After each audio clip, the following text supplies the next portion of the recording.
Сәлем балалар, бүгін мен сіздермен қол моторикасына арналған жаттығуды жасайтын боламын. Кәне, менімен бірге қайталап жасаңдар. Қане балалар, бірінші жаттығуымызды бастаймыз. Бірінші, екі алақанымызды ысқылаймыз.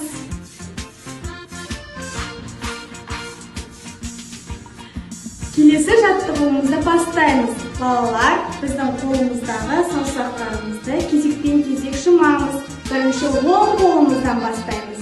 Кәнекей бастаймыз. 1, 2, 3, 4, 5. 1, 2, 3, 4, 5. Жарайсыңдар балалар. Келесі жаттығу балалар. Алақанымызды ашамыз, жұдырығымызды түйеміз. Осылай кезектен-кезек жасап отырамыз. Кәне бірге жасайық. 1, 2, 1, 2, 1, 2.